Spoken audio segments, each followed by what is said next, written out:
ठीक है, वो पृथ्वी के ताप कटिबंधीय क्षेत्र का है, यानी टेम्परेचर जोन ऑफ अर्थ। पृथ्वी को किस किस जोन में बांटा गया है?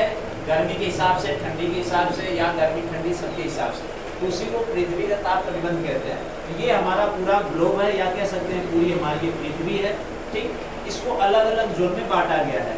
ये वाला जोन 0 से 30 डिग्री इधर, 30 डिग्री इधर, 23.5 डिग्री ये है, 23.5 डिग्री ये, 66.5, 66.5। 0 डिग्री को विषुवत रेखा कहते हैं, 23.5 डिग्री उत्तर जाएंगे कर्क रेखा, 23.5 डिग्री दक्षिण जाएंगे मकर रेखा, 66.5 डिग्री उत्तर जाएंगे आर्कटिक रेखा, और 66.5 डिग्री इधर जाएंगे तो अंटार्कटिक रेखा। ठीक है, ये कहा गया है, ये माना गया है। आपको पता है कि ईस्ट वेस्ट नॉर्थ साउथ इस डायरेक्शन में होते हैं ये, और 90 डिग्री पे हमारे पोलर होते हैं, ध्रुव होते हैं।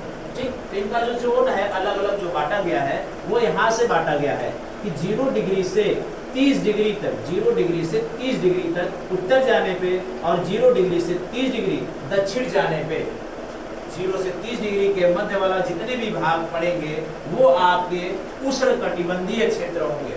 उष्णकटिबंधी को इंग्लिश में ट्रॉपिकल जोन कहते हैं। उष्णकटिबंधी का अर्थ क्या होता है? उष्ण में सबसे गर्म, यानी कि इस पूरे धरातल में सबसे गर्म वाला हिस्सा 0 से 30 डिग्री के मध्य होगा। इनको 4 कैटेगरी में अलग अलग बांटा गया है। ये है उष्ण, फिर शीतोष्ण, फिर शीत और ध्रुवीय। तो दूसरे नंबर का है शीतोष्ण, या शीतोष्ण इसको कहते हैं, शीतोष्ण कटिबंधीय क्षेत्र। शीतोष्ण कटिबंधी क्या होता है? जब 30 डिग्री से 45 डिग्री और उत्तर जाया जाए, और 30 डिग्री से 45 डिग्री दक्षिण जाए हम लोग, तो यानी कि 15 डिग्री का जैसे ही अंतर होगा, तो वहाँ पे क्या होगा? वहाँ का जो क्षेत्र होगा वो सब ट्रॉपिकल जोन होगा, या शीतोष्ण कटिबंधीय क्षेत्र होगा। शीतोष्ण कटिबंधी का अर्थ होता है शीत और उष्ण, यानी कि ज्यादा गर्मी न ज्यादा ठंडी, गर्मी भी हो सकती है और ठंडी भी हो सकती है, यानी कि मौसम जो वातावरण है वो बिल्कुल ठीक होगा। यानी कि 0 से 30 डिग्री तक उष्णकटिबंधी, और 30 से 45 डिग्री तक कौन सा कटिबंध? शीतोष्ण कटिबंध। इसको इंग्लिश में बोलेंगे सब ट्रॉपिकल जोन। तीसरा है आपको टेम्परेट जोन, यानी कि शीत कटिबंध। शीत कटिबंध यानी कि जब 45 डिग्री से 66 डिग्री तक उत्तर, और 45 डिग्री से 66 डिग्री तक कहाँ जाएंगे? दक्षिण। यानी कि जब 45 से 66 डिग्री उधर, 21 डिग्री का 22 लगभग 21 डिग्री का अंतर पड़ेगा, तो वहाँ का जो क्षेत्र होगा वो क्या होगा? शीत कटिबंधी है। शीत कटिबंधी का अर्थ होता है गर्मी ना के बराबर होगी, वहाँ पे ज्यादातर क्या पड़ेगी? ठंडी ही पड़ेगी, हमेशा ठंड ही मौसम बना रहेगा, तो उसको क्या कहते हैं? Temperate zone. फिर 66 डिग्री से सीधे 90 डिग्री, और यहाँ से 66 डिग्री से 90 डिग्री, यहाँ पे जो वाला आने वाला भाग होगा वो आपका ध्रुवीय कटिबंध कहलाएगा, या इसको इंग्लिश में पोलर जोन कहेंगे। पोलर जोन का मतलब क्या होता है? जो ध्रुव होते हैं यहाँ पे हमेशा बर्फ होती है, और वो हमेशा बर्फ क्या होती है? जमा होती रहती है। ये ऐसा होता क्यों है? उसका सबसे बड़ा रीजन सूर्य है। सूर्य यहाँ सिचुएट है, स्थित है, और जब इसकी रोशनी इस धरातल में पड़ती है, यानी कि पूरे ग्लोब पे पड़ती है, तो ये तिरछे होकर निकल जाती है। तो जो सामने वाला भाग होता है, हिस्सा होता है, यहाँ पे गर्मी ज्यादा होती है।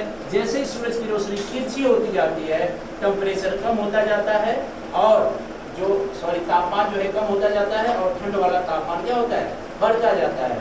ठीक है, तो यानी कि ये वाला जो भाग है ये उष्णकटिबंध इसलिए होता है क्योंकि सूरज की रोशनी सीधे इस पे पड़ती है। हमारा जो भारत देश है इसी उष्णकटिबंधीय जोन वाला है। ठीक है, फिर इससे जैसे ही ऊपर जाते हैं 30 डिग्री के बाद 45 डिग्री तक सूर्य की रोशनी और तिरछी होती है, तो वहाँ पे जो गर्मी का तापमान वो कम होता है, ठंड वाला थोड़ा बढ़ जाता है, तो उसको क्या कहते हैं? शीतोष्ण कटिबंध कहते हैं। तीसरा है शीत कटिबंध, और तिरछी जाएगी, ये वाला भाग पूरा जो है क्या हो जाएगा? 45 से 66 डिग्री वाला भाग पूरा क्या हो जाएगा? यहाँ 45 से कह सकते 66, और यहाँ भी 45 से 66, ये वाला भाग पूरा क्या हो जाएगा? शीत कटिबंध, यानी गर्मी ना के बराबर होगी। और लास्ट है आपका ध्रुव। ध्रुवों पे जो ध्रुवों का जो हिस्सा होता है वो हमेशा क्या होता है? बर्फ से ही ढका होता है। क्यों? क्योंकि यहाँ पे सूर्य की जो रोशनी होती है वो बिल्कुल तिरछी पड़ती है, वहाँ पे ना के बराबर गर्मी होगी, और वहाँ पे जो बर्फ होता है, जो गिरता है, बर्फबारी होती है, वो हमेशा जमा ही रहता है। ठीक है, और यही रीजन है यहाँ पे सूर्य की रोशनी तिरछी पड़ती है, यही रीजन है कि ध्रुवों पे जो 6 महीने के दिन और 6 महीने की रात होती है। ऐसा क्यों होता है? जब सूर्य की रोशनी इस जैसे ईस्ट वेस्ट नॉर्थ साउथ हिस्सा है, वेस्ट पे पड़ेगा, तो यहाँ इसके नीचे ये वाला हिस्सा क्या हो? अंधेरा हो जाएगा, और यहाँ उजाला हो जाएगा। फिर 6 महीने बाद जैसे ही अर्थ रोटेट करती है, तो ये वाला हिस्सा फिर वही यहाँ अंधेरा हुआ, वहाँ उजाला हो जाएगा। तो ये इस तरह से ये पूरा जो है आपका पृथ्वी का ताप कटिबंध क्षेत्र को अलग अलग बांटा गया है।